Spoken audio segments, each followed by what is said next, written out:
Hey everybody, it's Jason Blaha here with Jason Blaha Strength and Fitness, and today I want to chat with you guys and gals a little bit about why dairy is a superfood for athletes. But a quick reminder, if you guys will please click like down below and drop me a comment, I would appreciate it so much. Thank you. And let's get over to this topic.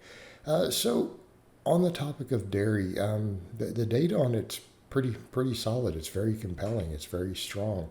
But the problem we run into is, of course, that people will argue against dairy, right? Vegans will argue against it. Or people will use the excuse that they're lactose intolerant.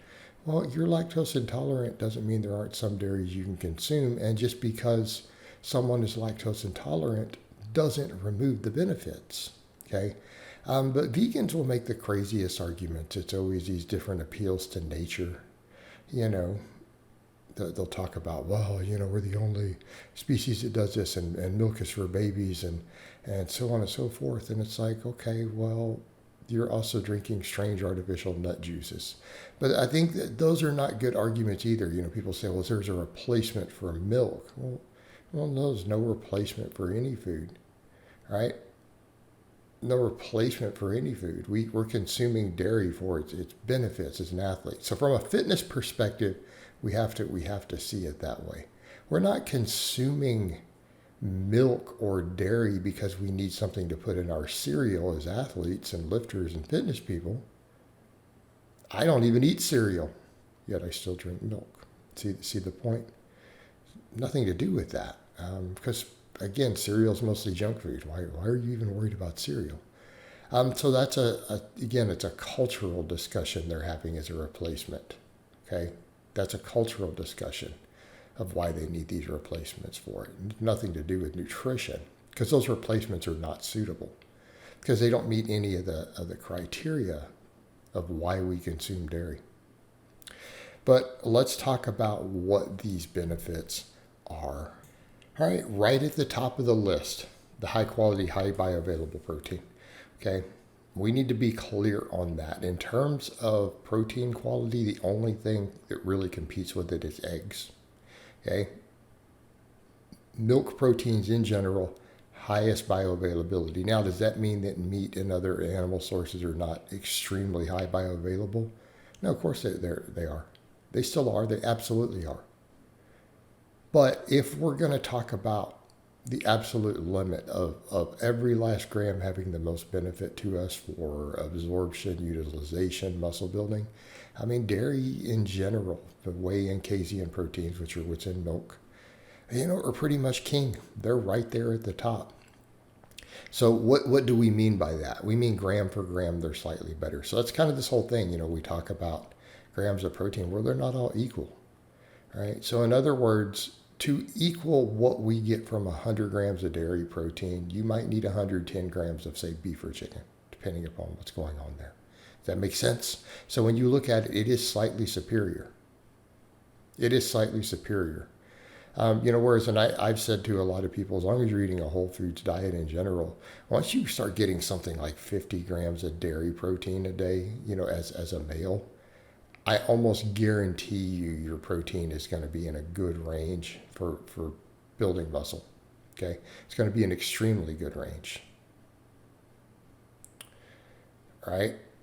Because of just how high quality dairy protein is. Like that 50 grams thrown in with whatever else you're eating is probably pushing you well into that area. Like it's that effective in terms of our total bioavailability. Keeping in mind we're all eating multiple protein sources. It's not uncommon, for many of us to have 5 or 6 different sources in our diet between the plants and animal stuff. But dairy is way up there, ultra high quality, ultra high quality. Now, we'll see the arguments from vegans and other people. Well, Bruce IGF-1 production is linked to cancer. Okay, again, people love to talk mechanistic stuff without data. They'll love to talk mechanistic situations without actual data to support it. Okay, then why don't we see higher rates of cancer in the meta-analysis? People who consume dairy, it's not. And there's a very complex set of things on that, but by and large, dairy isn't correlated with cancer. The only one that is specifically prostate cancer, and only with whole milk. No other dairy, not yogurt, not skim milk, right? Only whole milk has been found a correlation with prostate cancer, and it's still a very small amount. On the other hand, we see cultured dairy, yogurts, things like that, right? Inversely correlated with multiple types of cancers, particularly for women, right? Cancer of the uterus, breast cancer. So again, not supported in the data. But yes, IGF-1. IGF-1 production is a big deal. Why? Because we need it for muscle growth. So that's what people are forgetting. So if you're worried about IGF-1 production, then, well, you don't care about gaining muscle. You don't care about any of this other stuff. Like, that's a critical hormone for gaining muscle. So this is a good thing, right? It's a good thing. It's probably our most important growth factor in our body, particularly for gaining muscle tissue. There's a reason bodybuilders inject it directly. But the protein, right there at the top. All right, other vitamins like B12, straight up. Dairy in general, ultra high in B12. Now, please keep in mind, I'm talking about mostly whole food dairies. Butter doesn't have any of this stuff. Butter has almost no protein, has almost no B12. So let's not go there with the junk food dairy. So I'm talking about milk, yogurts, to some extent cheeses, right? Vitamin B12. Dairy and red meat are your best sources, honestly. The other stuff is weaker in it.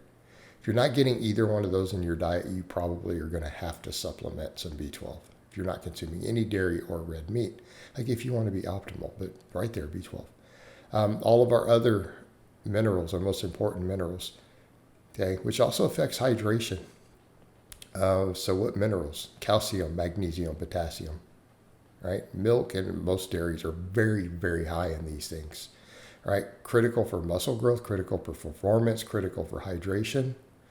Remember, keeping in mind things like our sodium to potassium ratios affect blood pressure. But yeah, calcium and magnesium both, enormous. Remember, keeping in mind magnesium is one of the most common deficiencies in, say, Western diets, right? Dairy is loaded with it. But again, that calcium is really, really high. High bioavailable calcium, assuming you have enough vitamin D in your system. But we usually add that to milks. Okay? So again, getting those things that we need. But keep in mind, calcium and magnesium go hand in hand for everything from things with muscle contraction, bone density, right? All this stuff. But what happens with all these electrolytes and the hydration status? Well, it was found years ago that it turns out milk, after, say, an endurance event, caused faster muscle rehydration than rehydration in energy drinks. All these drinks that people formulated for hydration are inferior to milk for rehydrating muscles after exercise. Okay? So again, we have right here, found in a food source, something superior to an artificial product that supplement companies and other people make, sports drink companies. Like, with the existence of milk, it really should be making these things obsolete.